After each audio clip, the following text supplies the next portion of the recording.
Hello and welcome everybody to another episode of Pod Strickland. I'm your host, Shwin and this episode 561. I'm joined, as always, by my co-host Stacy. That is at StacyPen89 on Twitter. Stacy, how are you doing?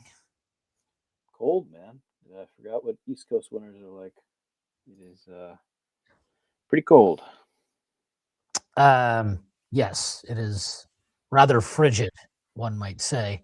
Like a certain basketball team we follow, for that matter. Yes, much like the Knicks themselves, who are playing some of the least inspired basketball you'll ever see in your life. We're going to talk about that unfortunately, talk about that. Before we get into the show, here's your twice weekly reminder that Strickland has a Patreon, which you can find at patreon.com/thestrickland. We're truly appreciative for any support you're able to give, but the $6 tier, which gives you access to full episodes of our Friday pods and of the Strickland Discord, where you can chat with other fans and the site staff, or the $9 tier, which gives you access to even more pods, are great places to get started if you're interested. Plus, the bonus is if every listener signs up to the Patreon, I can stop reading these ads. Just some food for thought. Also want to say shout out to our sponsor, FanDuel. FanDuel has you covered for all your betting needs. If you want to make money, one thing you could do is bet against the Knicks right now. That's a very good way to make money. And you can do that on FanDuel. So thank you to them for sponsoring the show. Yeah, I don't really know what to say. I think that was the Knicks lost last night. We're recording this on Tuesday morning. The Knicks lost 112-94 to a Mavericks team that calling them depleted is a disservice to the word depleted. They did not have their starting center. They did not have, Derek Lively's already been out for the year. So they didn't have him. They didn't have Gafford. They didn't have PJ Washington. They didn't have D'Angelo Russell. Maybe that's a good thing. The point being is they were depleted. The Knicks are full strength. Full strength. There is not a single player of the Knicks that was missing yesterday due to injury. That, I think, is the first time all year that was the case. And they have talked prior to the game about it, there's been lip service given to their lack of grit and fight and the need to get back on track. And they came out and it was 16-4. Like that, in a flash. It's 75-47 at halftime. They did not ever get the lead. I think the closest they got, I want to say, was 15 or 16 points in the fourth quarter. They not even a fake comeback, right? No, they didn't make a push in this game. The only push they made in this game involved a brief stretch in the fourth quarter with Deuce McBride on the floor and a few others. I don't even give a shit who the fuck was on the floor, who wasn't. I genuinely don't have any words to describe this, and I don't even know. We've talked a lot about X's and O's and what's going on with the offense and why is the defense. This has nothing to do with X's and O's. What happened yesterday has absolutely nothing to do with X's and O's. That is about effort. And then it's about a team that is simply not connected. Not connected. There's a lack of trust. Collectively, there's a lack of belief in each other. There's a lack of fight across the board, I would say. And I think like a possession that, when I talk about guys aren't working together and there's a lack of collective kind of faith in, if we just stick to the plan will be fine. The first defensive possession coming out of the second to start the second half, Dwight Powell gets the ball at the top of the key. Cat's there. It's fine. It's no danger. Brunson leaves his man for no fucking reason. Leaves his man. Tries to get some hero fucking steal on Powell. Fails. So now everybody else is scrambling. You're already, McCall has to drop down because there's two guys in the paint and only one defender there. And he has to leave Max Christie wide open, who, if I remember correctly, hit 7 fucking threes in the first half. Bang, hits a three. That's how the Knicks start. That was the first defensive possession of the half. And, look, in that instance, it was Brunson trying to do way too much. In other instances, it's guys not trying to do enough. It's every kind of problem is what they have on their hands right now. And I don't really know what to say beyond that. Like it's embarrassing to watch. And we can point to individual stuff. Individual guys are playing poorly. We literally you can fucking throw a name out there and that guy's playing poorly. That it really, other than Deuce McBride over the last month, it's hard to say. I guess Mitchell Robinson to some extent as well. He played really. I thought he was the one guy that played really well last night, or at least tried to play really well. But your big money players are not delivering in any capacity.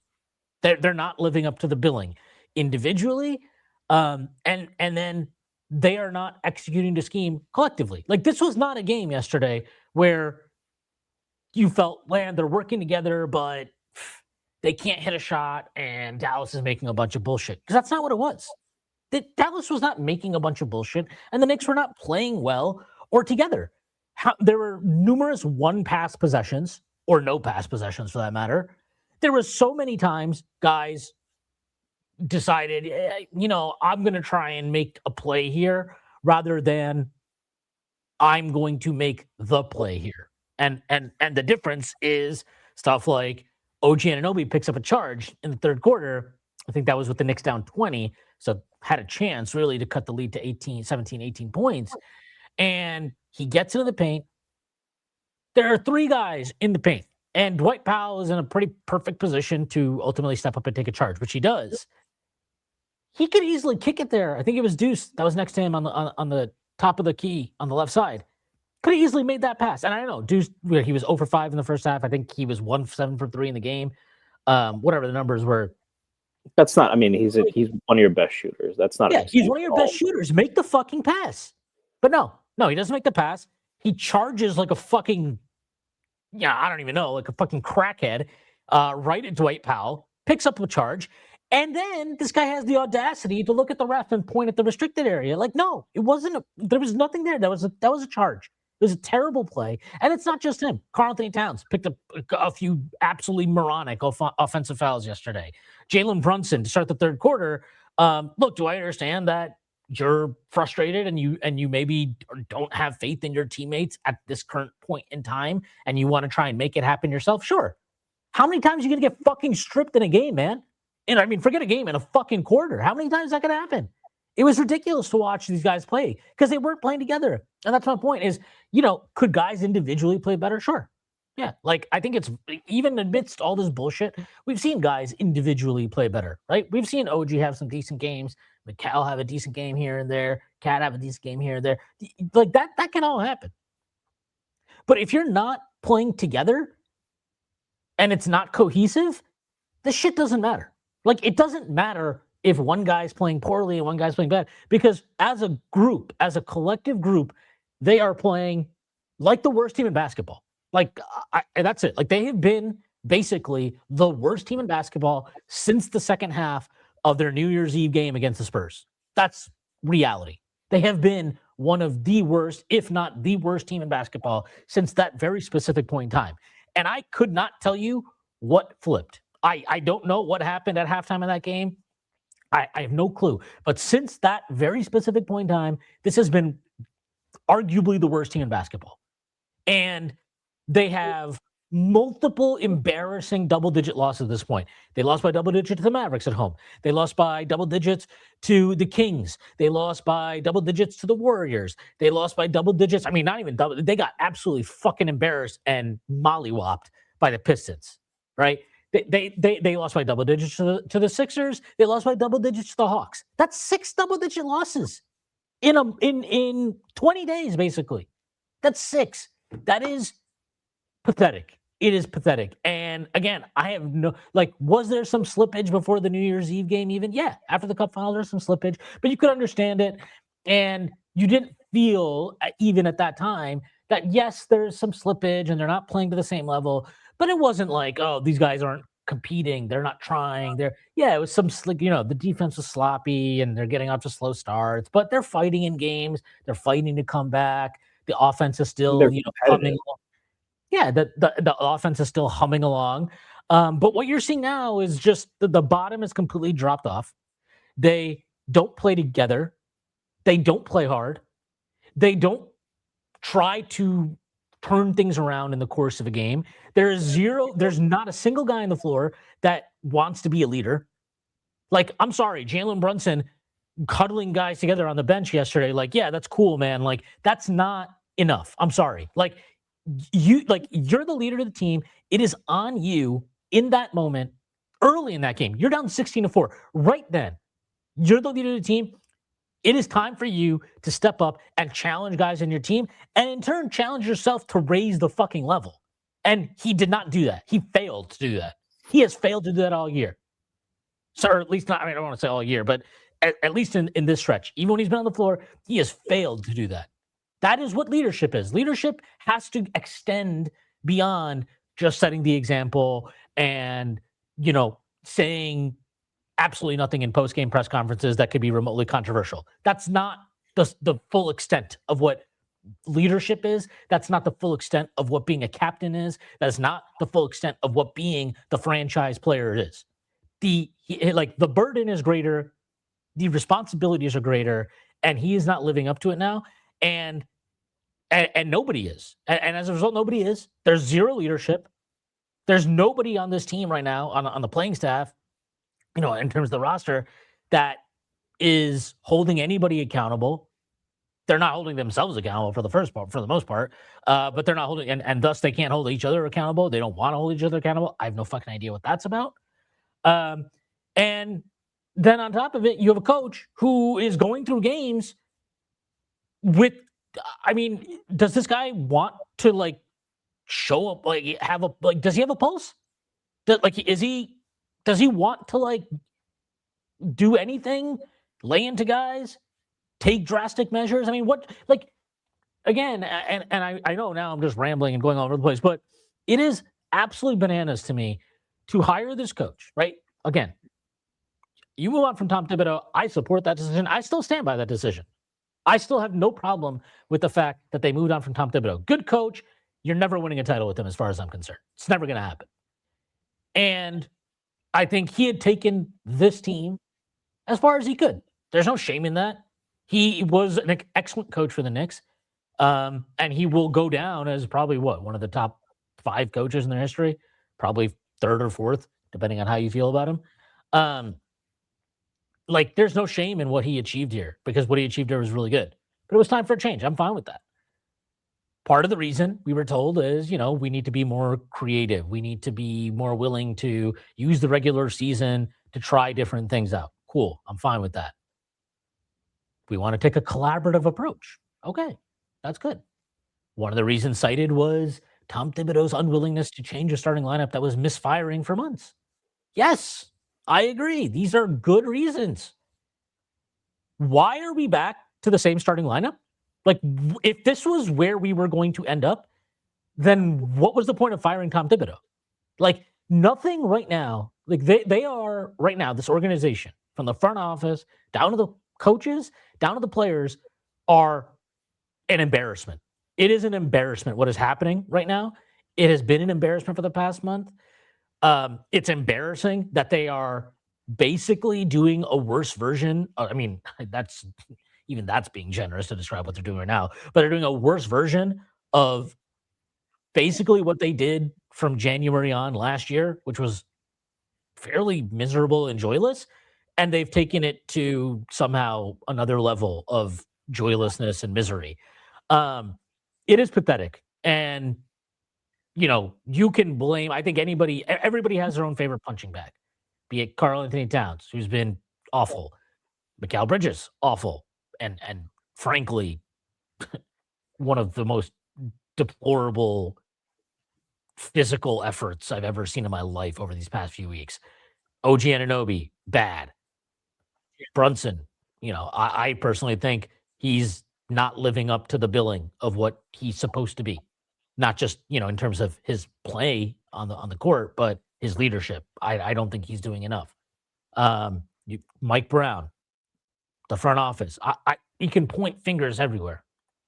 And ultimately, the buck does stop with the front office. They got to own this entire fucking thing. But everybody has their hand in this. This isn't just one guy, right? This is not just one guy is sabotaging the team. This is a collective failure across the board. And they are not going to be able to turn this around individually. They have to do it together. If they're going to do it, it has to be together. They have to get together and put aside their ego, put aside their bullshit, and figure out what's going on. What is the reason that you guys come out and every night you're down 9, 10, 11 at the end of the first quarter and you've given up 30, 31, 32, 35, 36, whatever it is. Why is it that you're getting punked by double digits every single night, no matter who the opponent is? Why is that happening? Why is that consistent every night? What's the reason for that? And there are no easy answers. There are no easy answers. And quite honestly, I think there's a good chance that Mike Brown's already lost the locker room. I don't think his comments about Karl-Anthony Towns have helped anybody. They've not helped. I understood, initially kind of some of the stuff he was saying about Towns and even supported it. But, you talk about accountability. That was something that was lacking at many points last year. Talk about accountability.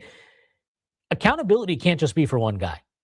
It can't just be, well, Karl-Anthony Towns, I'm calling you out for playing poorly and making stupid decisions and, whatever, X, Y, Z. It has to be for everybody. If you only are calling out Karl-Anthony Towns, that's ridiculous. And guess what? You're going to lose the locker room. You're going to lose that player. Because if I'm Karl-Anthony Towns, why do I give a shit about this coach? Why am I supposed to be playing hard for this guy? Because he doesn't want to play. He's happy to throw me under the bus. He's happy to out my shit in public. He's gone out of his way to defend Draymond fucking Green when he committed a flagrant foul on me. And he isn't giving anybody else the same energy. So he's effectively he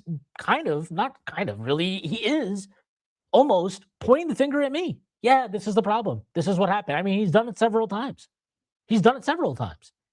And, I don't know why he thinks that's a good way to go about it, but it's not. And if he's lost Karl-Anthony Towns, then he's lost Karl-Anthony Towns. Can he get him back on side? I don't know. He'd have to show some real contrition, which hasn't been forthcoming so far. And if that's not the case, then the front office has a bigger problem because this is not a tenable situation at that point between either the player or the coach. And, how they handle that, we'll see. But right now, this is nothing short of a disaster. I mean, literally the only silver lining right now, and I'm not even joking about this, is that the Knicks owned their pick this year. That's about it. Other than that, this is an unmitigated disaster at this point in time. And this is a team that has completely lost its way. They were 23-9. They were 23-9. And now they look, now they're just one of the worst teams in basketball. They are 2-11 or where the fuck it is? 2-9 since they went 23-9. They're 25-18 now. 2-9. So they've got problems, and there are no easy answers. There are no straightforward answers. And that is probably the most jarring thing because this is not like, oh, this lineup is bad. They should tweak this thing. This is not working. No, it's they're all failing individually and collectively. I mean, I think, it's definitely. I don't think we've ever seen this team play this poorly since it was in the Brunson era, right? We even, with all the injuries, we haven't seen them have a stretch, and this is more than a stretch. To your point, I think that it's not a simple fix, but I think that at least commitment gets you somewhere, right? There's this phrase before enlightenment, chop wood. After enlightenment, chop wood.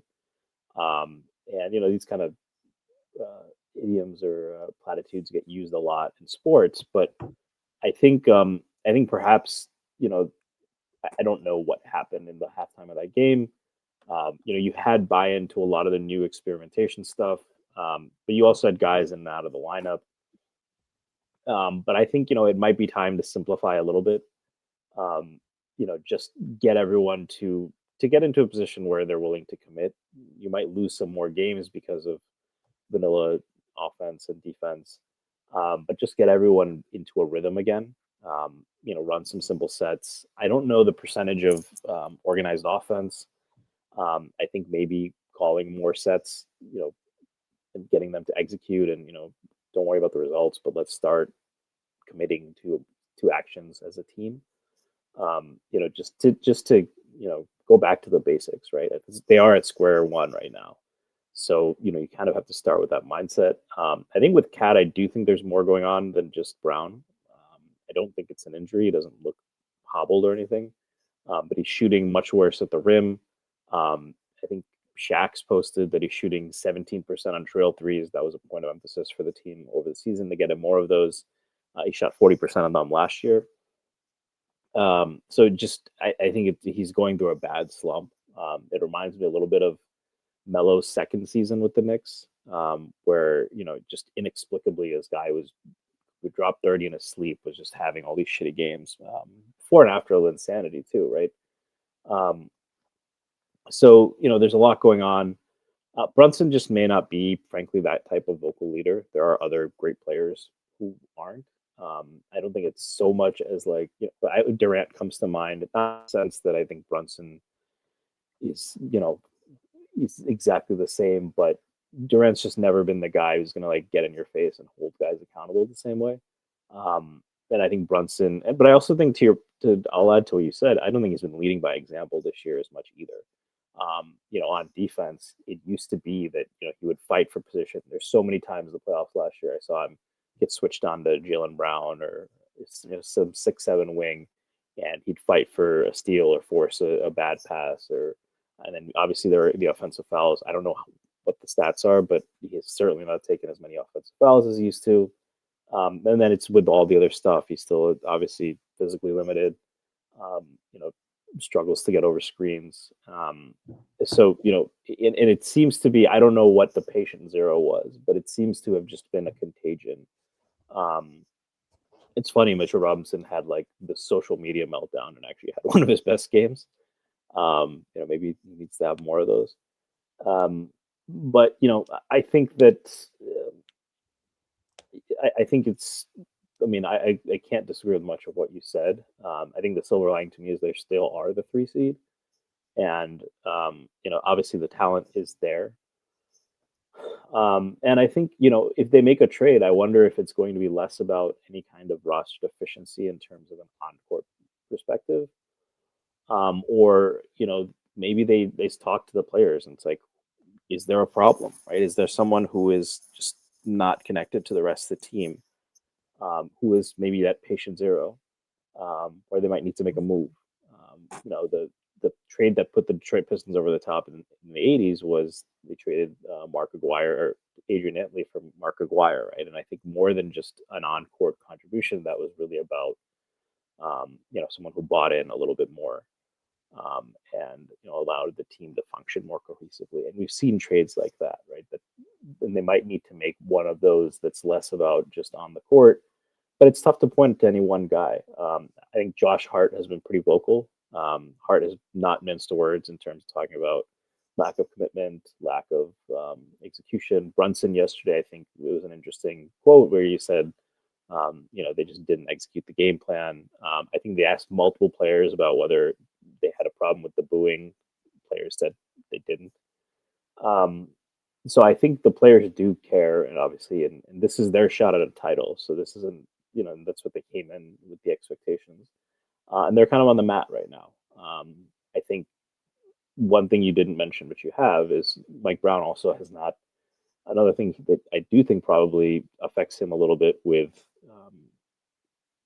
or you haven't mentioned on this pod with Cat and Brunson, is he's just not. He's not arguing with the refs. I still don't think he's got an attack, right?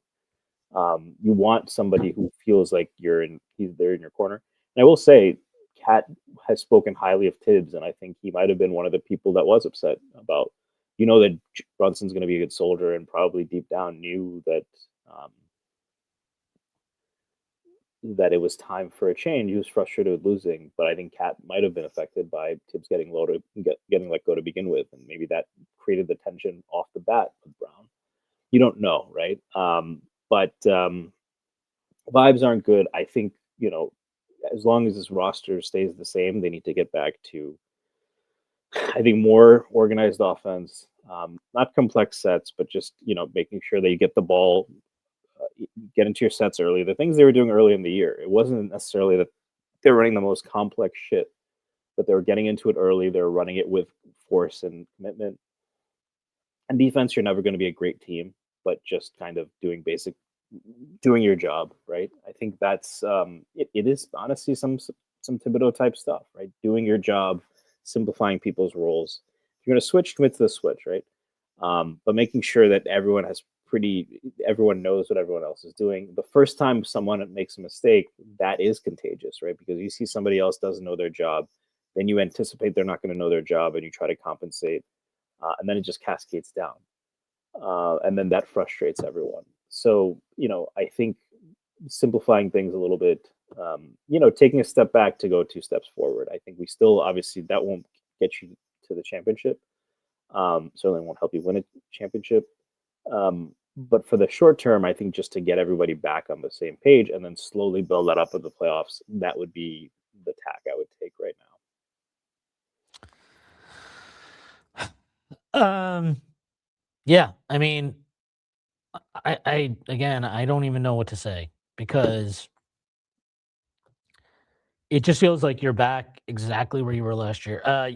By the way, after last night, the starting 5 of Brunson, Hart, Mikal Bridges, OG Anunoby, Karl-Anthony Towns, they played 143 minutes so far this season. They're a minus 1.2 net rating. Obviously, that's a small sample, right? It's a small sample. The problem is we have a sample going back to last year. It's just not a very good lineup. I think even at their best, they're not the Knicks' best lineup. Is that the biggest problem for the Knicks? No. Because their biggest problem is that right now they're all fucking playing like assholes. That's actually the biggest problem. But,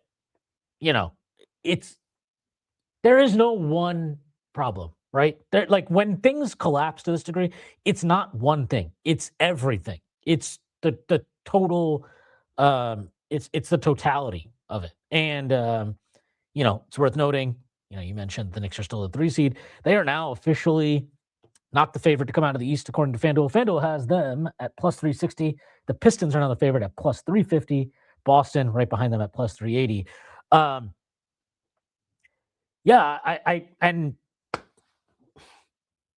don't even know what to say, because right now, like, I can't wrap my brain around this team. Obviously did not gel the way I think everybody kind of expected them to gel last year.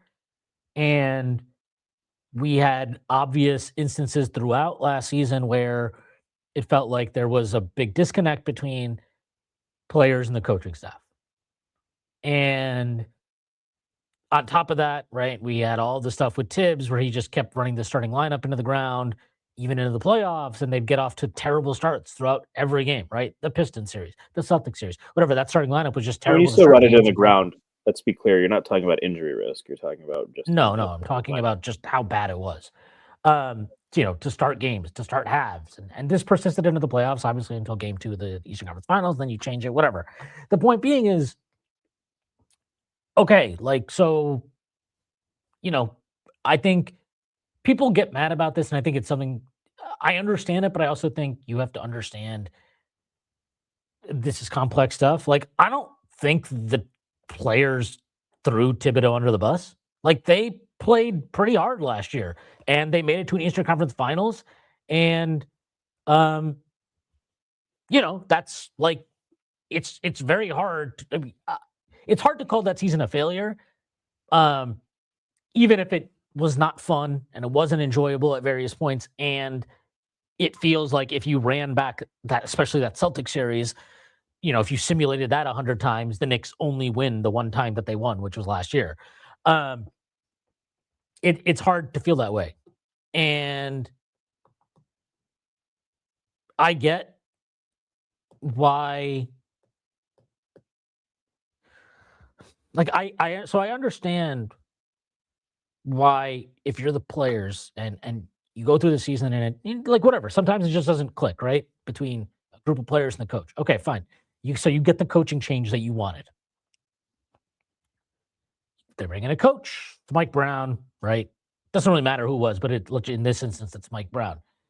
Now maybe you're not vibing with Mike Brown, right? Maybe that's the issue. That could be it. But you're also not like we talked about this last year, where it's like this team and these lineups, like they feel like lesser than the sum of their parts, and it's weird that when you take out one of the starters and you put in Deuce or you put in Mitch, that all of a sudden those lineups play much better. And now we're into a second coach where this is the case. And you see stuff all throughout the game yesterday where it's like guys, especially with that starting group, it's like they're not playing together. They don't look like they're having fun playing together. They don't look like they want to play for each other. And what I mean by that is like, are you executing the scheme? Are you helping the helper? All that type of stuff. Are you willing to make the second, the third, the fourth rotations? You're not seeing any of that from that group. And you can point at Jordan Clarkson being dog shit and Kolek's played horrible and whatever. Like these are issues too. But if your best players, I just can't not repeat this because I think it is the fundamental thing. Your big money players have to deliver like to a certain standard. And not a single one. And in Josh Hart's case, the guy's coming back from an injury. I actually think Josh Hart's been really good this year. So I think he's like his own special case here. But none of them are playing up to the billing, right? Certainly not Mikal Bridges, certainly not Karl-Anthony Towns, certainly not OG Anunoby as far as I'm concerned, and certainly not Jalen Brunson right now. And that's like, and they're not working individually, and they're not gelling together as a team. And they just, again, they don't look happy playing with each other. That's it. Like that, I don't know what else to say other than that. That's a problem. If you don't look happy playing with each other, and like, what changed? I don't know. I don't know, because a month ago, literally, forget a fucking month ago, 20 days ago, the day before 2026 started, New Year's Eve, the first half of that game against the Spurs, and like granted, they had a bad end to that half. The first half of that game against the Spurs was awesome. Like awesome. They were fucking dicing up the Spurs, who are an elite defensive team. They put up, they lost the game. What did they put up? A 129 or whatever the hell it was. I don't remember the final score of that game. I think it might have been 132. Like they were clicking. They were firing on all cylinders in that game. And Josh Hart got hurt on Christmas Day, so they were without him, but they had won, right? They won a game against the Pelicans. That was like a tough game, but it was a good game. Like they battled, they used a bunch of different lineups and stuff like that. Like they were fine. And now I watch them and there's just this, calling it apathy would be one thing, but they are apathetic, but they also look miserable playing with each other. They look like a team that is eager to point to a mistake. And once somebody makes that mistake, then they all go into their collective Eeyore sad boy mode. And, then they either try to do it all themselves or they just try to do nothing. In the case of OG Anunoby, it feels like a guy who is trying to do way too much and not playing within the core concepts of a team.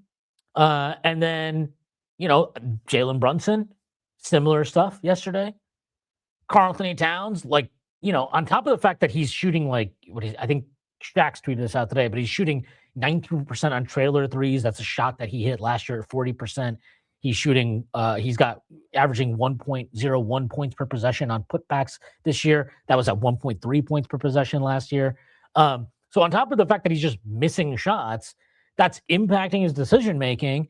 And he definitely is forcing stuff right now as a result of that. And I think as a result of probably not particularly feeling comfortable or being happy with whatever Mike Brown is trying to have him do. And maybe that's, again, that could be tied to the fact that Mike Brown's not exactly been, I think he's mishandled kind of how to manage Karl Anthony Towns in terms of, the part of getting buy-in and all that type of stuff. And then Mikal Bridges, it's like, this is a guy who doesn't even want to, he doesn't want to do anything right now. He had a game, I forget who was it? They played Phoenix, right? They played Phoenix on Saturday night. They lost 106-99. This is a game without Jalen Brunson or Josh Hart. Your starting lineup is Deuce McBride, Diawara, OG Anunoby, Mikal Bridges, Karl Anthony Towns. Mikal Bridges took 12 shots in 37 minutes, whatever it was, 35 or 37 minutes, something like that. Took 12 shots. That's a joke. Like, I'm sorry, that's a joke. Like, there is an expectation of, Mr. 5 first-round picks, and forget the picks, they're out the door.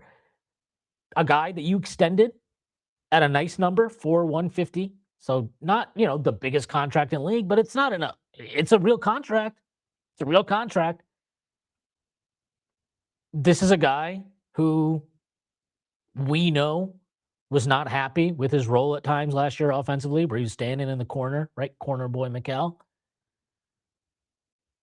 When you have that, like when we know all of these things, and your franchise player is out for the game and another starter is out for the game, and your team is struggling to find its way, you can't just hang out and play in the flow.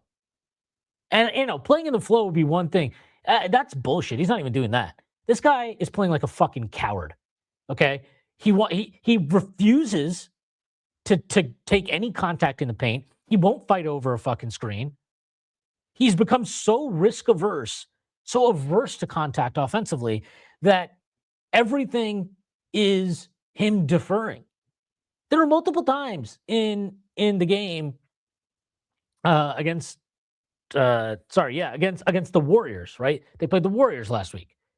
That was without Brunson. Josh Hart was in that game. There were multiple times in that game where he had opportunities to turn the corner and get to the rim. Would he have to deal with some contact? Sure, yeah, because that's, it's the NBA. Yeah, you're probably not just going to get wide open layups in the half court. I mean, if you're playing the Knicks, you might, but most teams, you're not. He is so mortified. He has an opportunity to touch paint, won't touch paint, immediately swings the ball to Josh Hart in the corner. And that is okay, even though Josh Hart's not the most willing or effective three-point shooter, if you actually force Josh Hart's man to commit to you. But you won't take the extra dribble, 2 dribbles, step, 2 steps, whatever, to force that extra help and create an easier shot. And that, to me, sums up the passivity of how he's playing and it's like a dereliction of duty. He's just refusing to do the bare minimum of stuff that should be the standard to which he's held. And for some reason, he escaped censure from this coach. Karl Anthony Towns, no way. No, he gets called out no matter what. And that's, again, I don't care. That would be fine if you hold everybody's feet to the fire. But not everybody's feet is being held to the fire, just one guy. Ime Udoka calls out everybody. And he calls out guys in more brutal ways than Mike Brown does. But you know why it's okay and why he probably doesn't lose locker room and all that type of shit? Because he's an equal opportunity hater. You can't. This is something we said about Tibbs too, right? Like, he never seemed to do that with Randall, right? He never seemed to do that. But he never did that. But the difference to me is Tibbs, yeah, would he get on young guys and stuff in the huddle? Sure. He never brought any of this shit out in a press conference. Never. I mean, there was the whole Obi, you make one play and you miss the 3 or 4 bad ones. But right. and that was the one time, and it was bad, and we shit on him for it. And is that the moment that he lost Obi or whatever? I don't know, but we know that Obi and him didn't have the warmest relationship, so that cost him. Guess what? It's a little bit easier to deal with losing like Obi Toppin than if you start fucking around with your starters and your big money players And Tibbs never did that. For better or worse, however you feel about it, he was consistent on that. He would not call out his starters. He would not call out his kind of key bench players ever, really. And that was frustrating to some people. But the value of that is, and on top of the fact that you always felt like, again, for better or worse, this guy was in the fight with you. Like, he was always in the fight with you. He's out there screaming at refs, all this type of shit. He's advocating for you. He never lost the team. Really, like, for whatever you want to say about Tibbs and his shortcomings, the one thing you can never levy at him is that he lost the team, or that guys ultimately would not put in effort for him. Even last year's team, at times where you could tell they were like really kind of struggling to dial it up, they never fully let go of the rope, and obviously they were able to summon, you know, the fortitude and wherewithal to stage these dramatic comebacks in the playoffs and ultimately get to an Eastern Conference Finals. Like, that says a lot about the players, but it also says something about Tibbs, that he's able to at least extract that from a group of players who did not really fuck with him, right? Who were not his biggest fans. And I don't know, maybe these guys, maybe they love Mike Brown for all I fucking know, but they don't feel the inclination or the need or the desire to conduct themselves as professionals, and do their jobs to the fullest. And that's an issue. That's a problem. I mean, Josh Hart said it yesterday, right? He said something about, like, you know, something about, like, we've got to be professional. Everybody's got to be professional. I don't remember exactly what the quote was. And you know, final thing about this whole, I mean, maybe not the final thing, since we'll probably still talk about it. Josh Hart yesterday before the game said that he came back from injury maybe sooner than he should have, or faster on the timetable, because he felt, you know, the team needed a jolt, basically. The team is struggling and they needed him. To me, that is, and I tweeted this yesterday, it is a 5-alarm fire comment to me. You're coming back for a game against a skeleton crew Mavericks team with every other player healthy because the team is struggling and you want to be out on the floor for them. That is, I can't tell you how, as soon as I read that quote, to me, that is like alarm bells should be going off. Alarm bells. That is scary. Scary to me. And obviously came back, it didn't fucking matter. They came back, and how flat were they to start the game? How flat were they to start the second half? You know, I'm not putting that on Josh Hart, by the way. You know, I think it's ridiculous. I think it's admirable, actually, of him that he sees what's happening and feels the need to come back and try and give the team the jolt, whatever he can provide. But for that to be the case, yeah, I mean, again, alarm bells should be going off. I don't know. Maybe there's a world where they can, you know, figure it out internally and everybody gets back on the same page and they all sing Kumbaya and they win 50 fucking games and make the finals or something. Maybe. But the way this is unfolding right now, you know, they've got issues with depth. Jordan Clarkson's been terrible. Landry Shamet just got back. Yabusele's been a total dud. You know, we know what the personnel and depth issues are. And I think moves can and should be made to potentially try to address that.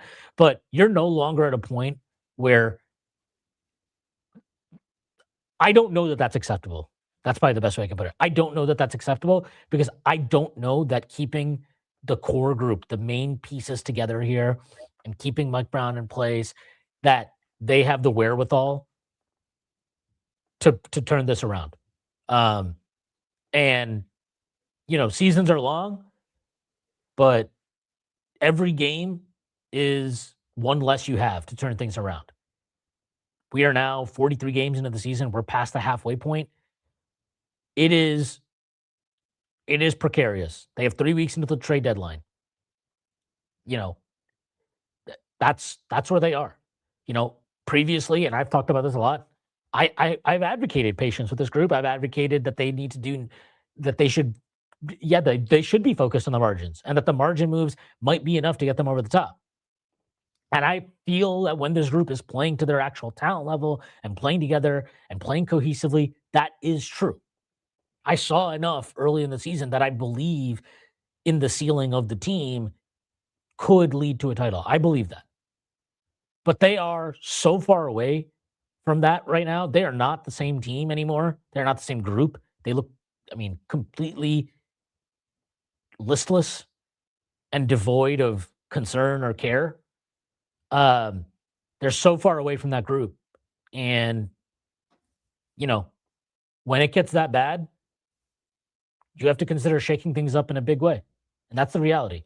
Like, the front office told you what they think. They think this team has a chance to win a championship as largely constituted with a coaching change, a coach that would get them playing a different, more kind of ball and pace and player movement, all that good stuff that could bring that to the fore, and maybe be a little bit better at managing their personalities, getting buy-in, getting them to play together consistently, maximizing the group, all those things. And, for all the good work this front office has done, they might have been flat fucking wrong about that, just like a bunch of us. And that's it. That's the simple reality of it all. Like, so, do you accept the mistakes you made and move on? Because right now it's a sunk cost, ultimately. Right? If you made a mistake, maybe you made a mistake. But you have to accept that and then make decisions based on your evaluation. It's possible they look at this team, they're like, you know what, we're fine. We believe in this group. We will get things ironed out internally, and we'll get back to that team that we were for the first 30, 32 games of the season. But right now, it's just, they're so far away from it, and time is not infinite. They're weak. They're out of control. They're embarrassment to themselves and everyone around them. What? That's a Paulie Walnuts quote. They're weak. They're out of control. They're an embarrassment to everyone around them. Maybe that's what we need. We need an intervention. I need to. I think if this continues, there's 17 days to the trade deadline. Yeah, whatever it is. If this continues, or if it's perhaps not a sufficient return to form, would you expect a blow up? A big move? Would you expect them to continue to push for a second? I know you joked about them having their own pick, but my guess is if that is a concern, if that is a serious way they're playing this, I think Dolan you and I haven't had many issues with anything James Dolan has done over the last few years. I would be very, I'd be surprised if Leon Rose was back, if that was the case. If it comes to the point where we're worrying about our draft pick, I would be very surprised if Leon Rose was back, because Dolan would say, I paid $30 million. You joke that it's not about the money to him, but he can point to, I paid $30 million to get you a new coach. And we had a championship roster, so I was told. And if this team misses the playoffs, or if the bigger question with this team is how high can we go in the draft, my guess is that's not going to be acceptable, especially if Leon sits on his hands during the deadline. So if this continues, Dolan's weird. I know. I look. There's always the danger of what you're talking about, and I guess I'm not even sure if that's danger at this point. If this team ends up, right. No, it's fair. Like if that's where you end up, maybe it's deserved potentially to just fire the fucking guy and move on. Obviously, we know that it took him God knows how long to even to assemble a competent front office for the first time. So the danger is, you go back to whatever the fuck was going on prior to Leon's arrival. The main thing, or sorry, not the main thing, but what I will say is we've also seen that Dolan at times is very patient with front offices. And this front office has been much more successful than any front office he's ever put together for the Knicks previously. I believe, again, I'm not a hockey person, so I could be talking completely out of my ass. I believe he's currently given the Rangers GM, Chris Drury, a lot of leeway, despite the fact that the Rangers have been underwhelming this year. He even expressed open kind of faith in him in that same interview that he did with whatever it was, Michael Kay or whoever the fuck he was on with a couple weeks ago. And I don't think it's a given, but to the point you're making, like, even if that's, let's worst case scenario, you're talking about firing a coach and we're going to reset this year and, or we have a draft pick and, that'll give us whatever, this opportunity. If that's like the pitch, then yeah, I mean, it's not like the craziest thing in the world. If you're James Dolan, you're like, yeah, that's cool. Like, I'm going to fire you and get somebody else to do all the stuff that you're talking about because I no longer have faith in what you're selling me. Because what you're like you said, like I was told that this is a team that can win a championship and that we had this 2 or 3 year plan. And I fired a coach in Tom Thibodeau who I liked personally and appreciated and thought he brought good things to the table. But I fired him. And not only did I fire him, right, like you mentioned, I'm paying him $30 million to not coach for me. And that was a year after I extended him for you. Like, right? You came to me, you want an extension for the head coach. I gave him the extension. And then a year after that, you're telling me we have to move on from the head coach. I did all these things. And the expectation is because I did these things that you told me were the right things to do, we're supposed to be contending. And right now, we're not just not contending, we are embarrassing ourselves. Like this, that I think is ultimately why this is so frustrating and why it's demoralizing for fans, for anybody, right? That's invested in this team in any capacity as a fan or an owner or a front office executive or whatever, is, losing is one thing. You can deal with losses if they're fighting and they're competitive. Like, I didn't fully understand why people were so mad after the Suns loss on Saturday, because that was like, hey, the Suns are good and you're down Brunson and Josh Hart. Like, I get that you still had a chance to win that game. Sometimes it doesn't break your way, but I didn't think they were not competing in that game. Like, you can deal with losses like that every now and then, but they have not strung together 2 cohesive performances in God knows how long. And too often, this lack of cohesion isn't just, oh, they're not executing, but it's they're completely giving up and capitulating. And that has been the hallmark of their losses over these last few weeks, is that they're capitulating. They are not fighting. They are not showing any gumption, as one might say. They're just mailing it in. As soon as adversity hits, they just mail it in. And it's like, they're not even, oh, it's adversity hits. It's just like, we start the game, we're down 15. It's like, okay, so like you just came out and how many times we're going to hear about the same fucking group talking about, we got to start games better. We got to bring energy to the game. We got to start games on the front foot and all this type of bullshit. It's like, okay, well, at some point, if the same fucking guys can't do it, then, it's probably about the guys on the team and not just about the coach and not just about whatever. Like, it's about them. So, within the stretch, right, they've had two wins. One was against the Blazers, who feisty, but a team the Knicks should. They'd won 5 in a row coming to that game. Like, that was a good win. And then the Clippers, who are also a good team. Kawhi was healthy for that game. What do you think was different about those performances? And like, was it the fact that Brunson got hurt afterwards that threw off the rhythm a little bit, and then kind of the bad vibe spiraled? Or I think after that things got a lot worse, right? So after I mean, aside from those 2 games, really, but especially after Portland. But I'm curious what you think, was different about those games in a stretch where they've just been consistently showing not that. I don't know. That's it. Like, I couldn't tell you. I couldn't tell you why those. I mean, even the Phoenix game sandwiched in between, they lost the game again, right? 107, 112, whatever the fuck the score was. But they fought in that game. But they had like 50 rebounds in that game. They just couldn't make a shot, and Phoenix was getting away with like a crazy whistle. Like, they were just playing super physical and they're getting away with it. Like, again, it's a frustrating to constantly be like, well, you can deal with that. Like, yeah, that is frustrating. But literally, I can cope with that because I'm not watching a team that I'm like, okay, this is not devoid of hope. This is not like they are so uninterested in playing. it's just like, okay, they just did not win the certain margins they need to win to get that game.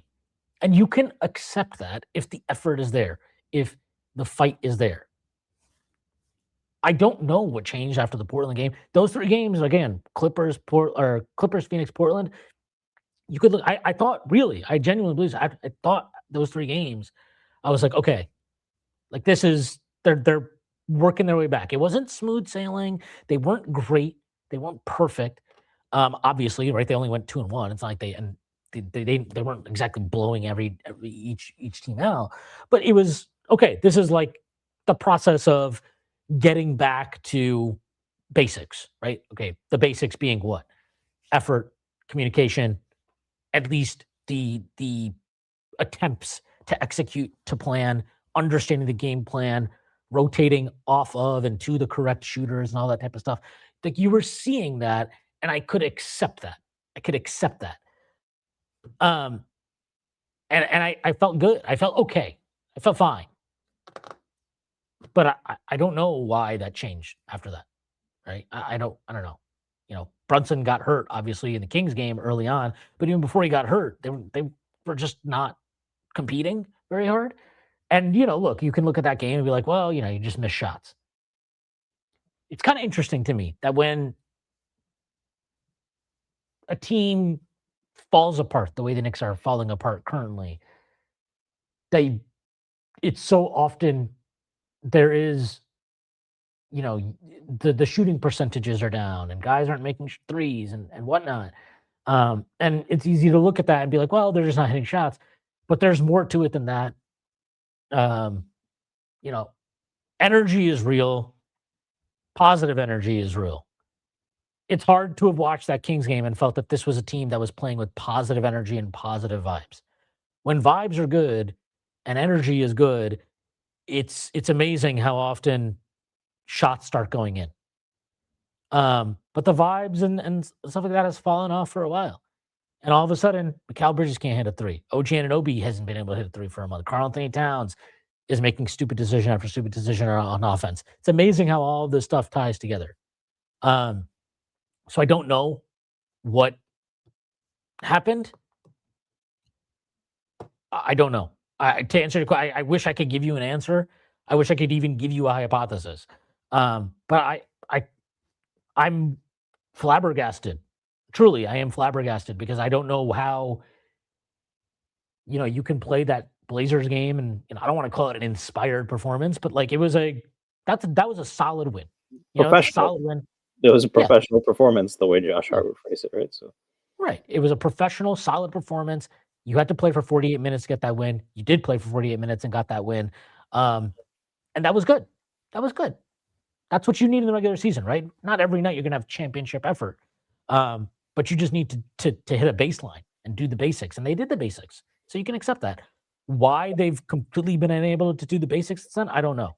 But I can tell you this, again, like I said, you can point fingers at anybody, but the 4 guys, and obviously the front office is kind of its own thing in the sense of they have to own the creation of this. That's a separate kind of talking point. But if you're looking at this current group, there are 4 guys that have to own really the vast majority of whatever the fuck is going on, in my opinion anyway, over this last month. Karl-Anthony Towns, OG Anunoby, Mikal Bridges, and Mike Brown. Those 4 guys, not a single one is doing their job at an acceptable or professional level right now. None of them. Mike Brown has been a fucking joke since the second half of that Spurs game. Karl-Anthony Towns is playing with, he's playing like a depressed emo baby. Mikal Bridges looks like he's like a guy who is he looks like a doppelganger of an NBA player right now. And OG Anunoby is doing God knows what at any given time. It's hard to even say what OG is doing as a lack of effort. It just feels like he's operating on his own wavelength and doesn't really give a shit about getting on the same page with other guys. So I don't know. That's where I'm at.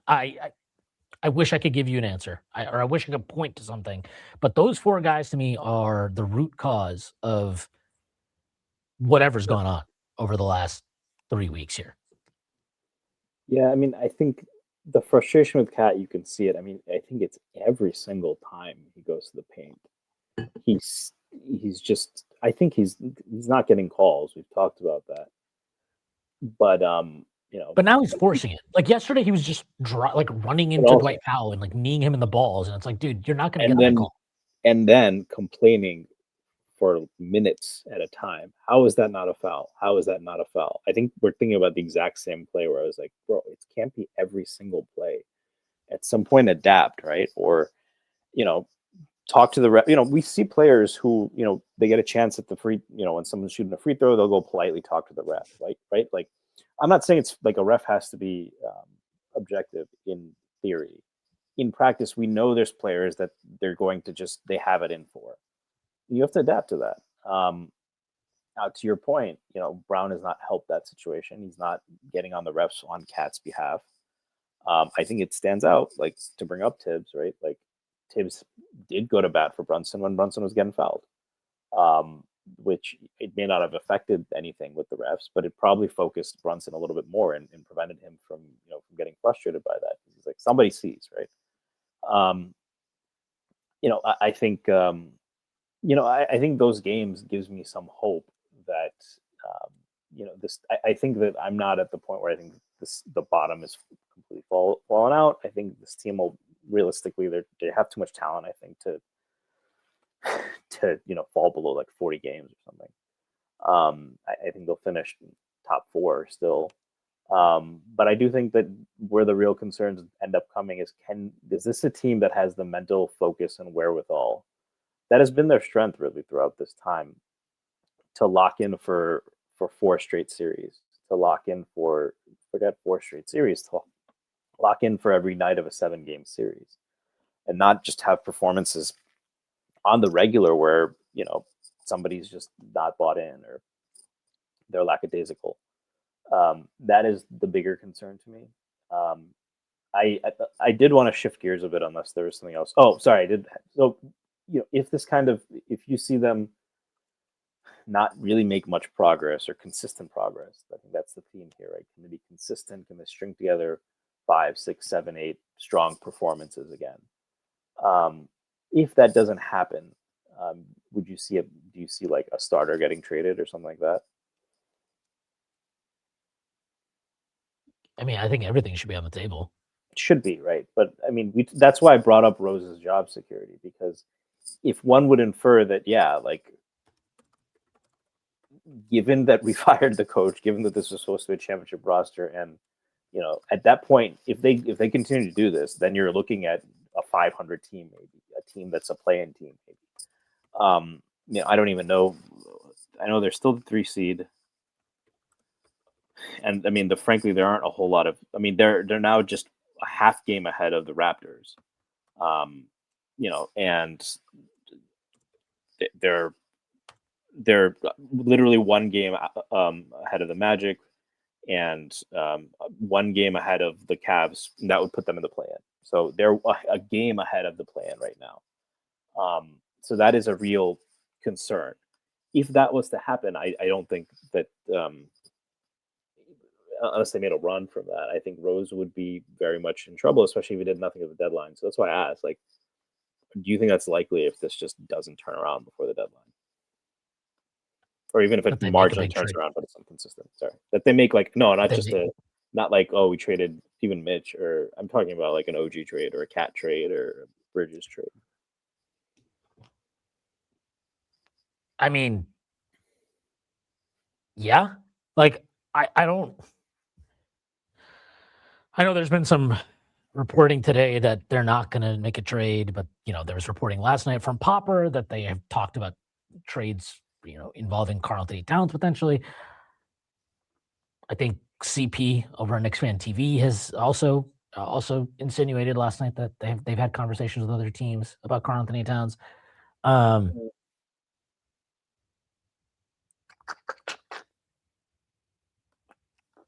I don't know. I don't know how you can, like, I semi joke about like the tanking thing, but like, Well, no, let's go I there. mean, Is there a scenario where they say, all right, they cut their losses. Look, let's get back, 60 cents on the dollar for the Bridges trade in terms maybe they can't get that. 40 cents on the dollar in terms of the Bridges trade. Let's get what we can for Cat, like get us expiring salary, you know, and picks maybe. You know, I mean, if OG is going to continue to play like this, that's probably somebody who you can trade to. I mean, do you say let's tear it down for this year? And then, you know, we hold on to Deuce, hopefully, and then get back our picks and reload in the offseason, create cap space. Do you think that's likely? I think that would be a tough sell on Dolan. One, because it's just tough to tell an owner that we're going to compete for a championship and now have to rebuild. But two, you know, it would be, you know, this was supposed to be the year, right? I mean, Boston is much better than expected. They will be stronger next year. Indiana will be back next year. Detroit should only get better. Right? Well, Cleveland, I don't know what's going to happen. I think it's illustrative to look at some of these teams, though. Like Boston was supposed to take a step back, but they've actually been really good. And selling off some of the pieces that they did opened up opportunities for other guys. I think the fact that there was some lack of expectations for them, maybe that helps the cause in some ways, right? It's easier for guys like Jordan Walsh and fucking Hugo Gonzalez and these random wings that they have to perform. Well, it's also, I mean, Jaylen Brown has taken a leap, right?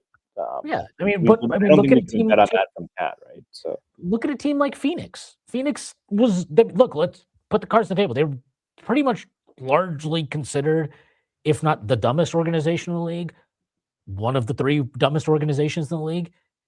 They trade Kevin Durant for a 10th pick, who isn't even playing, by the way. Kaman Malawach is just not playing. Dylan Brooks and Jalen Green. Jalen Green's missed most of the season. And they hired a coach, right, Jordan Ott, and all of a sudden, like basically, you know, a lot of the same pieces from last year, and they've made some moves on the margin, right? You know, bring in Mark Williams and whatever. But you watch them play, and it's like, okay, like this, they're actually good and they're cohesive and they play together. And you know, are they going to win a championship? Absolutely not. And I don't know that they will ever have a viable path to winning a championship for as long as they're out. The draft picks are out.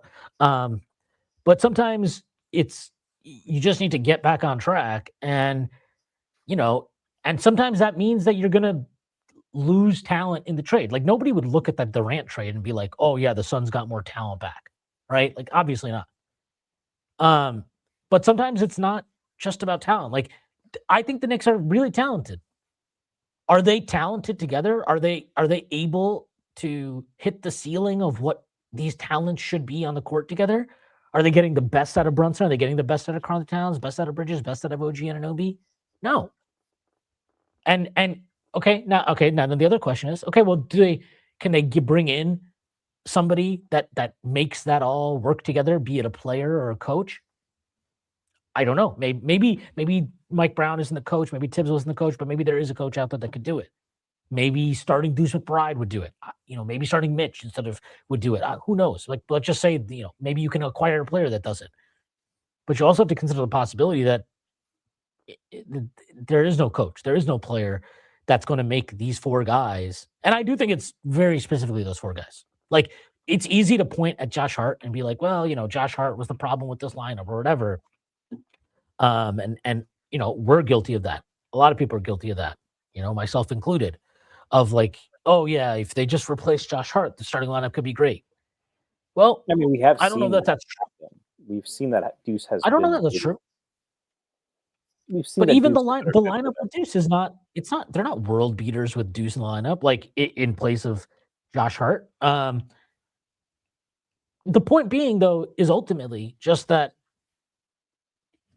you know, and if it's that hyper specific, then what are we doing? Like, you know, we've talked about this endlessly. It just feels like OJ Anunoby and Mikal Bridges they don't really get the best out of each other on either end of the floor. Like you don't get the defensive benefit that you thought you would get.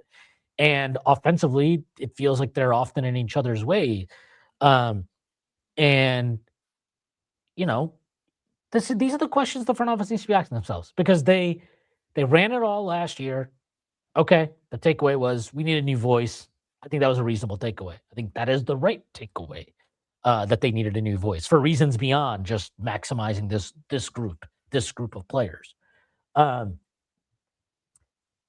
Okay, but now you bring in a new voice and whatever, and maybe it's not the right voice, but at some point, like, if it's not the right voice, then maybe it's just not the right group of players, and that should necessitate shaking things up because Jalen Brunson is what 28 years old, if I'm not mistaken. Jalen Brunson is 29 years old. He'll be 30 after the season, 30 going into next season. He's a small guard. Huh? The clock is ticking, I said. Yeah. Like you can't just waste time. So, it's reasonable though to look at this and be like, you know what? These big moves we made, the sum has not been worth it. And if we want to actually build and get to that championship core potential, maybe we do need to take a step back. And maybe that means that you lose, quote unquote, lose a trade on talent.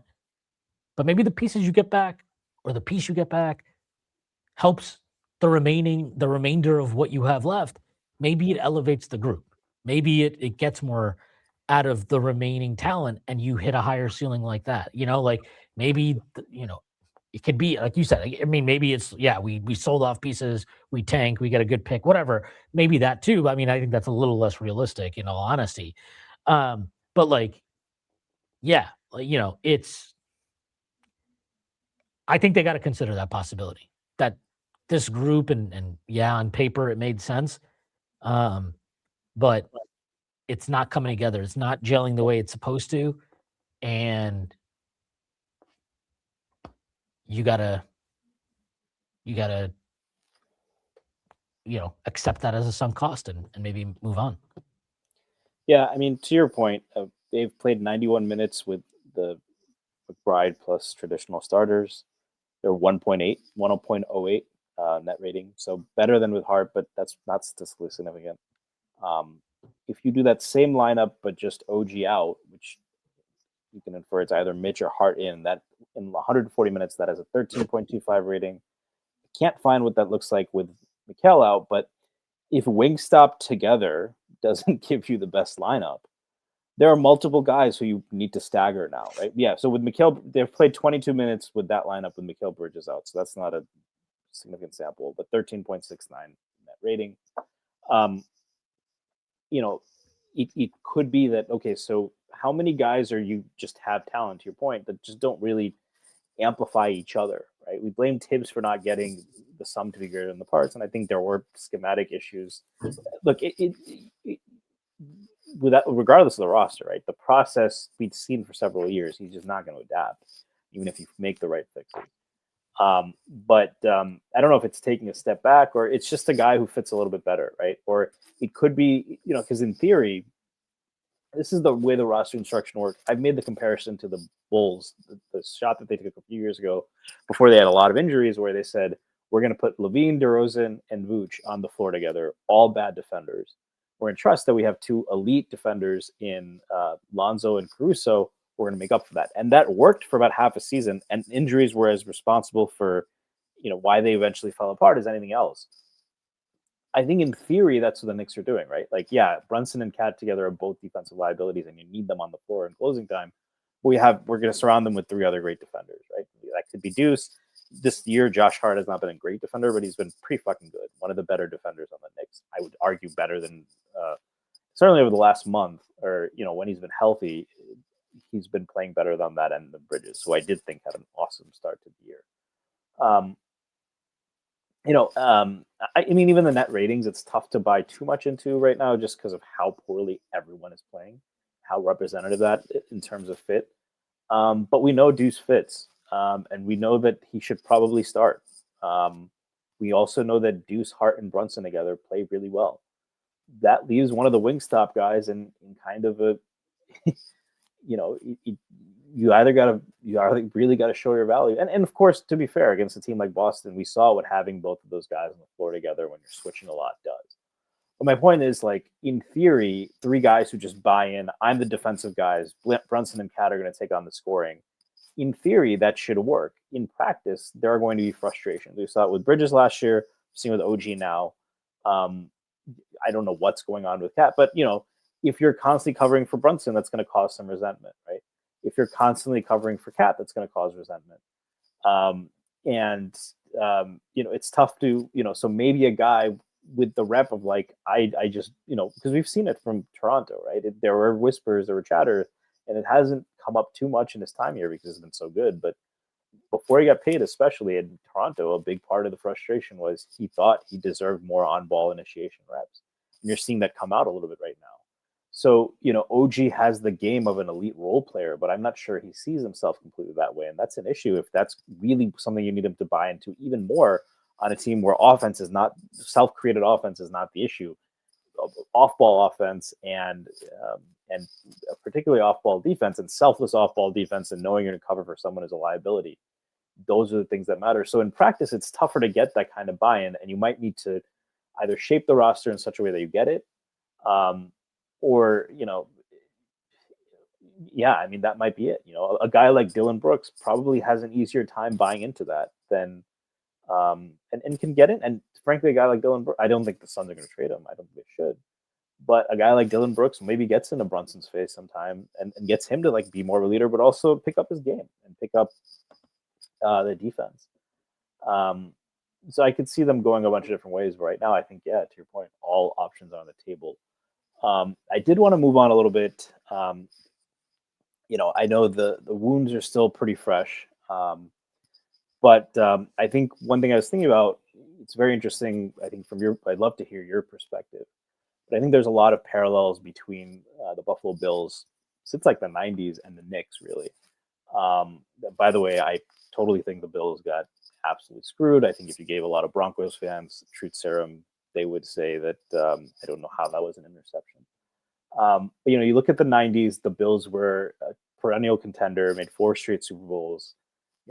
They had wide right. The Knicks had, Ewing's finger roll, or Starks game 7. The Knicks run into the Spurs in 99. The Bills ran into a couple of those juggernaut Cowboys teams, but consistent contender. Even when I was a kid, they had Thurman Thomas, Eric Moulds, Bruce Smith. And you have like 20 years where both teams struggle, right? The Knicks and the Bills. And then, both teams end up landing a superstar, different timelines. And the Knicks they got the Randall and then Brunson. Bills get a franchise QB, competent front office and coach.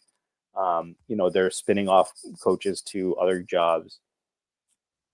Both teams, they steadily build, right? So, first year, you don't expect them to win, but consistently getting better. And then towards the point where just on small things, whether it's the Heat series, I really felt like the last 3 years, the Knicks have been so close. And whether it's injuries, whether it's just getting out coached on the margins, they're coming very close. And the Bills have suffered some really bad breaks too, most recently this weekend.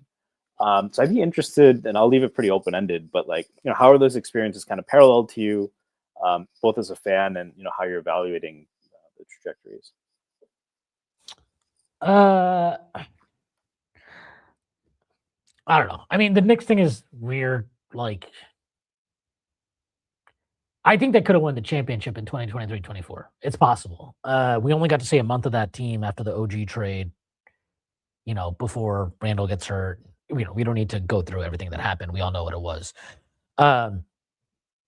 If they were healthy, I think that team was really physical, really perfectly built. It's funny because I did say that I don't think Tibbs could ever win a championship. I feel like if he was ever going to win a championship, that version of that team was like the best chance he had.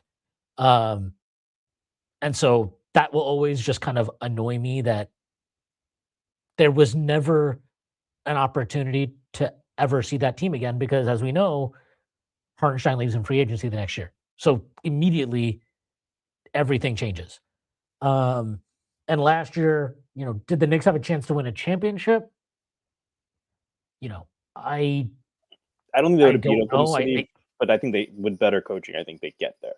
I think that you and I. Yeah. That's how I feel about that. I don't think they would have beaten Oklahoma City because I just don't think Tibbs had the wherewithal to try and come up with counters for a team that was so good at And ball matches pressure up. the way that Oklahoma.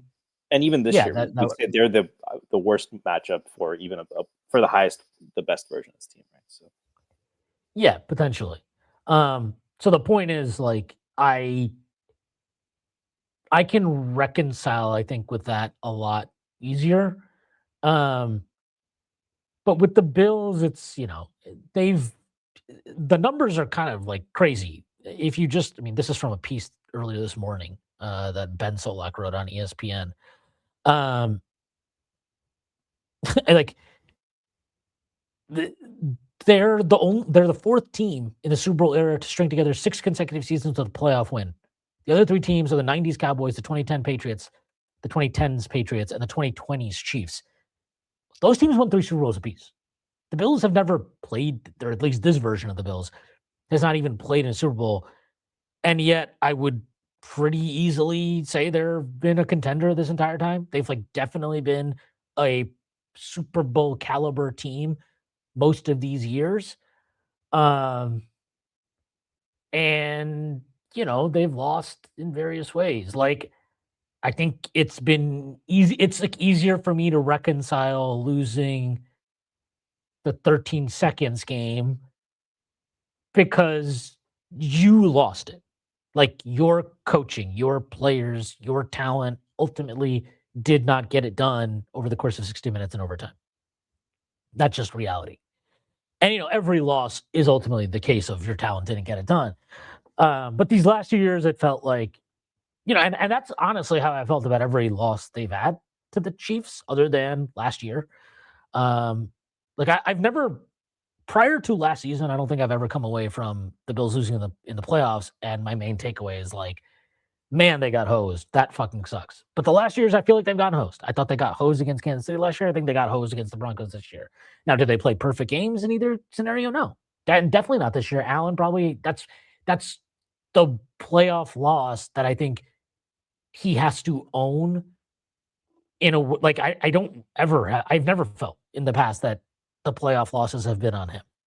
But this one, if you're gonna apportion blame, he has to kind of take the biggest piece of the pie. But they got screwed ultimately. Like, because the way I look at it is, yes, he shouldn't turn the ball over 4 times. Yes, James Cook shouldn't fumble. All these things can be true.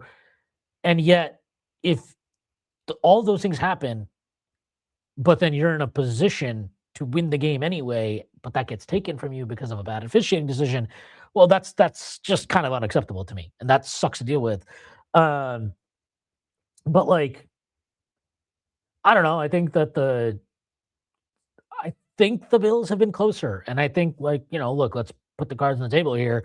Josh Allen is closer to being the best player in the NFL than Jalen Brunson is to being the best player in the NBA.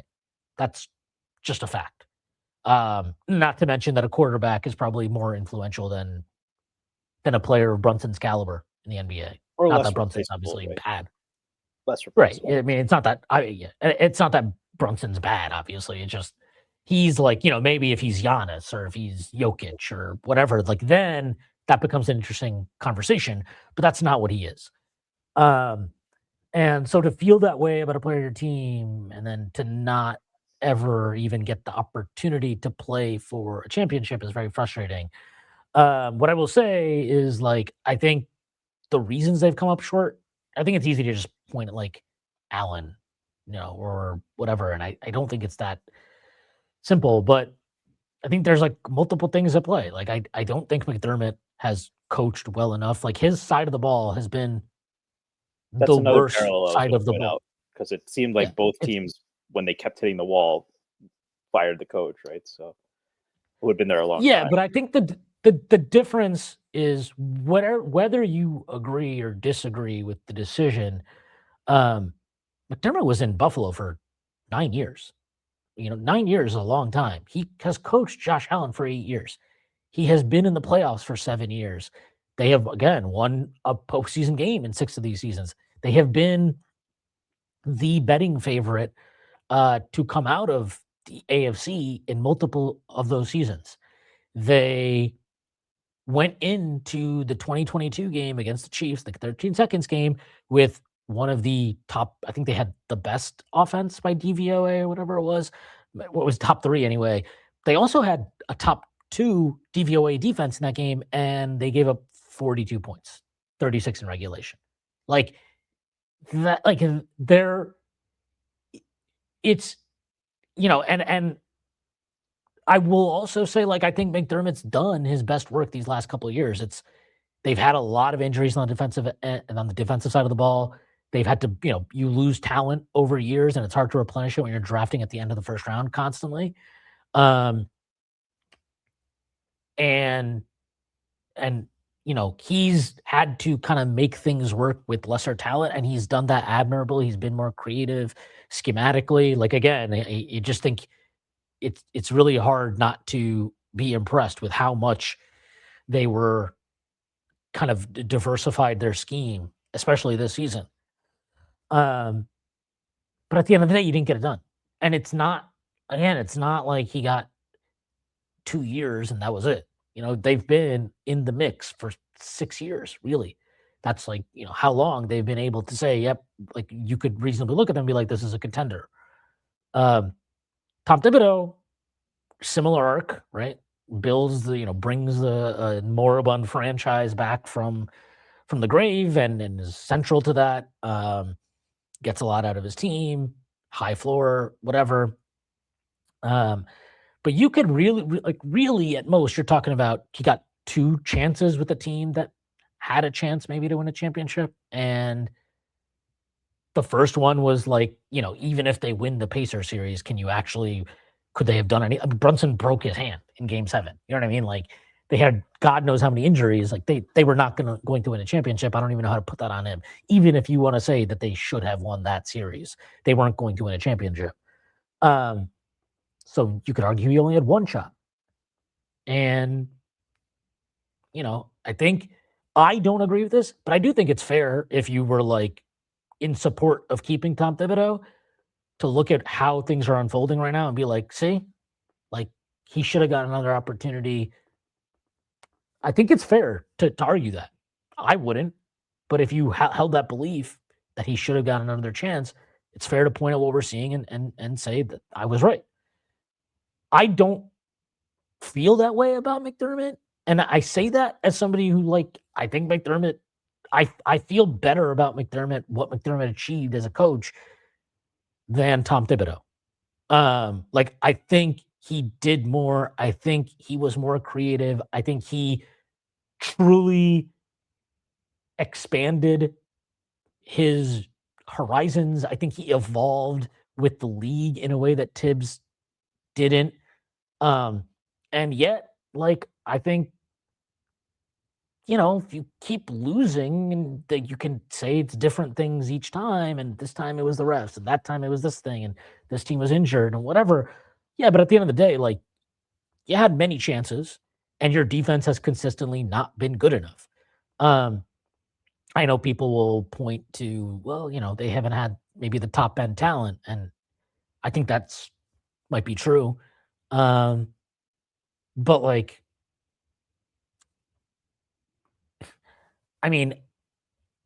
you're the defensive guru. I think, forget winning a Super Bowl. You got to be able to dial something up in key moments. And the biggest problem the Bills have had is they never get pressure on the quarterback. In all of their playoff losses, they just have not ever gotten pressure on the quarterback. The numbers are staggering, actually. They just have never done it. If you go back to, this is just it. Bills had a 20% pressure rate against Bo Nix on Saturday. That's the lowest of their 15 playoff games McDermott's coached. So it's the lowest of the entire fucking tenure. They had a 23.1 pressure rate against the Chiefs in 2020, 25.6 against the Bengals in 2022, 26.5 in 2024, 28 in 2023 to the Chiefs. Those last 2, they just never got pressure on the quarterback, and they constantly got diced up playing these zones. And even on Saturday, whatever, the refs they screwed you, whatever. But 27-23, 3rd and 11, you've been pressuring Knicks, you've been forcing him at least to get out of the pocket, even if you can't get home, by sending, extra rushers. And what do you do on 3rd and 11? You drop back into his zone, 3-man rush. He gets, completes the pass, and then they end up scoring the game. I guess I don't even know what to call it, but they took back the lead at 30-27. Obviously, we know they win 33-30 in overtime. So, I don't know how this turned into an epic football podcast here, but like, I just think that there's a lot more when the resume is that long and the sample is over that many years and you've come up short with different iterations. And say whatever you want about Brandon Beane, but he has poured resources into the defense. And, a lot of those have not paid off. I would venture to guess that Sean McDermott had a lot of say in where those resources were allocated and who they were allocated for, much more than people maybe want to give it credence. So, they both got to own it, but and it's obvious that maybe their partnership had come to an end and it was only going to be one or the other. Do I think McDermott got done dirty or anything like that? Not really. I think one of these guys was not going to be there next year. It was not a tenable situation anymore between the two. And, it sucks that it ended the way it did, because I do think Sean McDermott was a really great ambassador for the franchise, and it would have been awesome to at least get to a Super Bowl, but win a Super Bowl with him. But Andy Reid got fired in Philly, and he went on to win Super Bowls and with the Chiefs, and Philly has gone on to win Super Bowls without him, right? With 2 separate coaches. So like sometimes that's just the nature of the business. And I think in the NFL it's a little bit more it's more I do think it's a little bit more cutthroat, and it always feels like the politics in the NFL are a bit more kind of palace coup type stuff than in the NBA. Yeah, I mean, usually when you have coups, it's from the players, right? It's not in the front office as much. Yeah, I mean, I don't think I think that the point people blame Rose, people blame Bean. That's another parallel I've seen, right? That Rose kind of hung Tibbs out to dry by not because the Cat trade, because the Bridges trade. I don't think.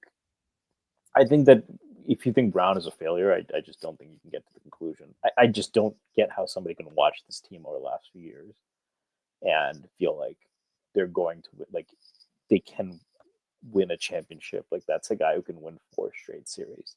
I don't get how you watch that Miami Heat series and think that if you flip I've seen someone say if you flip the coaches, the Heat still win. I think that's complete bullshit. I think if you flip the coaches against last year, I think the Knicks end up in the NBA Finals. Some people say, well, he beat Missoula, ostensibly a better coach. Sure. We've talked about how a lot of that was the Knicks getting hot, some improbable comebacks.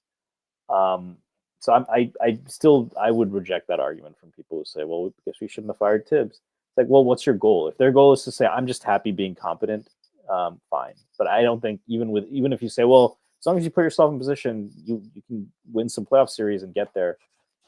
It wasn't happening, right? The closest argument I've seen is, well, all the stuff you complained about Tibbs about, Brown is doing anyway, so maybe that was all bullshit. Then blow up the roster, right? But at least, I think we said the same thing. If that is the conclusion that Rose wants to make, because we're seeing with 2 different coaches, we're seeing the same problems, that's fine. Yeah, I think with football, so the 1-game sample size really sucks, right? For you think that, right? Like the better team over a large sample, you get a 7-game series, eventually they're going to win. And then you'd also stand to reason, like you said, with the stat about the other teams being 3-time Super Bowl champions. If a team is consistently good, sure, they once or twice they might have a fluky loss, but if they're there every single year, it stands to reason eventually they get over the hump, right? And it just hasn't happened. And it really it seems like, I think it's also with the Knicks, like they've been close. I think that any of the last 3 years, they could have made the finals, right? That Miami year, the Knicks were probably not a championship caliber team. But if they beat Miami, Boston lost to Miami that year. I don't think it's unreasonable to suggest that the Knicks, Grimes quickly get healthy, right? And, Boston was vulnerable. They win. I don't think they had yet gotten their dominance over Denver, but who knows? They would have had Mitchell Robinson and Isaiah Hartenstein, who both played Jokic well in the past. So I would say any of the last 3 years, it's really felt like they just come up short. In years where I think they could at least make the finals. But sometimes I think that's what I was thinking about yesterday. Is like at some point I remember the end of the Andy Reid era to me will always be they lost the NFC Championship to the Arizona Cardinals. They go down 24-6 on the road. McNabb leads a comeback. They go up 25-24, and then the Larry Fitzgerald just puts the team on his back, and the Cardinals win. That was the Super Bowl. That was the year where they lost the Steelers. Fitzgerald had that insane run in the Super Bowl. I think the game really swung. San Antonio Holmes is the game winner, but the game really swung on that Harrison pick six right before halftime, like 99 yards. But I remember watching that game and feeling like, okay, this is kind of, if this is it, if this is the highest it's going to go, just reflecting on how that feels, because that's kind of the point. If it doesn't work out this year, you'll reset. There's no guarantees, especially as you mentioned, Brunson's 30. There's no guarantees you can get back. That's not a reason not to attempt it. But if this is as good as it gets, that's just kind of where I was at. And I was curious if you're there with the Bills yet, especially with the coaching change, because it seems like the same thing, like year after year, just so close. And this is the year, and then. But I do understand also what you're saying, that like this is the year was a much stronger feeling for the Bills than the last 2 years. But this year, the Knicks were the betting favorites to come out of the East, right? So that's the first time I've really felt like, is this it? And yeah, I mean, there's also just like different stuff going on. Like with kind of where their cap is and some of these guys, I think they were gonna inevitably move on from a lot of defensive guys that McDermott kind of has hung his hat on, and who were brought back into the building in some ways this past year if they had left, and all these type of things. And if you're going to have to overhaul that side of it, and that change is going to be big, and it might be a step back year in some ways. I think it's possible that the Bills are not a contender or in that conversation next season. Then maybe it is the time to make that coaching change, right? Like if you think the best way forward is we need to kind of really kind of take a hatchet to this defense and then build it back up, and we need to go get a wide receiver one, and these things might take a year or whatever, and maybe the best way to do this is taking a step back. Maybe you got to trade some guys to get picks, and then got to use those picks to build up your talent, but it's younger talent, so maybe they're not going to hit the ground running. Maybe that's the time to make the coaching change. I don't know. I think that it's interesting. I'm not convinced. I guess the best way I feel about it is I am a lot more, regardless of how things turn out with the Knicks this season, I'm never going to budge on, like, I think it was the absolute right time to move on from Tibbs. Like I that's my opinion. That's how I feel about it. And would they be better right now? Maybe if they had Tibbs? Sure. Maybe I think that's fair, but I still would pretty much guarantee that they would not be competing, like they would not win a championship. I do not think they would win a championship because of the way he operates as a coach and his unwillingness to try different things and scheme up different things and experiment. Now, like when it comes to McDermott, I'm a little bit more like, I'm fine with them firing him. Like I get it. I don't think it's insane. I don't think it's crazy. I don't think it needs to be like oh my God, I can't believe like they stabbed him in the back. How could they do this? This is like, it's kind of weird to me that even that's a narrative I'm seeing, because I'm like, I feel like for fucking 5 years I've been told that Sean McDermott needs to be fired, and now all of a sudden they do it, and it's like, oh no, but not like that.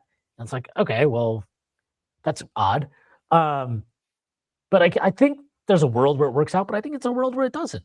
Like I think it's a real risk, and I don't think it's as straightforward as the Tibbs one to me, because as much as his defenses maybe were not delivering in the moments that you need them to deliver in, I also think it's fair to say, like, the best, I mean, to me, I feel like you generally need a couple Hall of Famers on your team and at least a couple on, or maybe at least one on each side of the ball. And the Bills have never had a Hall of Famer in kind of like the peak of his powers on the defensive side of the ball in this entire tenure.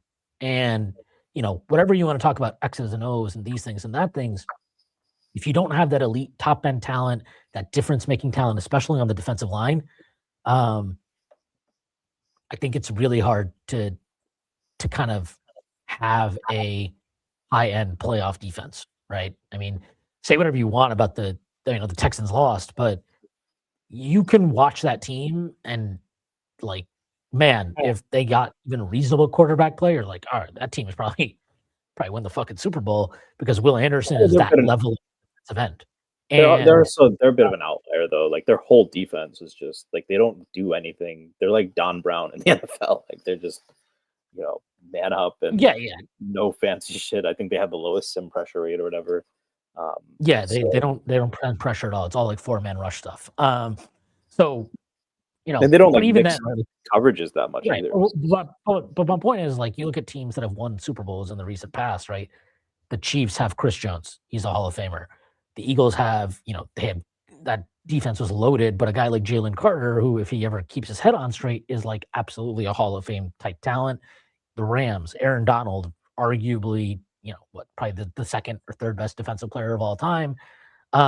You can go on and on down the list. The Patriots, maybe they didn't have some of the absolute top end talent, but you also had Belichick, who is, the greatest defensive mind in the sport, in sports history. So, like, all these teams had something. And I think the Belichick point is the one that is kind of the most relevant, where I don't think the Patriots had the best defensive players for most of those years when they won Super Bowls, but his scheming, his ability to kind of level guys up and level them up in the biggest moments, even, that's ultimately how they were good enough. And if you looked at the Bills, Allen's played well enough, again, set aside, fine, you want to say he played bad against the Broncos. I don't think that's a question. That was not his finest hour. But you look at the course of his playoff career, and, like, he's played well enough in a lot of these losses to have won. And they have not won because the defense hasn't been good enough. And, if you're trying to do the Belichick thing, like, Belichick leveled his guys up. McDermott didn't level guys up. He's not been able to scheme things in the biggest moments. And that's, if that's ultimately your path, then I think you could argue he's not good enough, but we'll see. I don't know. It's an interesting question. I'm not sold one way or the other. I'm not sure. I'm not sure it's a good thing. I'm not sure it's a bad thing. I think you need to see how it all unfolds, who's the head coach and how they structure the organization, but we'll see. I mean, Belichick is especially good at identifying and relating to people in their 20s, right? So can't really undersell that as a criterion. But interesting crossroads, I think, for both teams. Should be very fun for you, hopefully, as a fan to watch both and see what happens. Yeah. All right. I think that's a good place to end this. Stacy, let the people know where they can find you and plug anything you'd like to plug. I got nothing to plug. Find me at StacyPadden89 on Twitter. I have nothing to plug either, so I'll plug all the work at the Strickland. I will plug Strictly NFL. They dropped a pod about the Giants hiring John Harbaugh, so check that out. All right, the Knicks are back at it tomorrow. They play the Nets on Wednesday, so we'll see if they decide to show up and play a basketball game tomorrow. It'll be interesting. It'll be the first time in weeks. All right, that is our show for today. Thank you to our sponsor, FanDuel. Hope everybody has a great week, and I'll see you on Friday. Peace.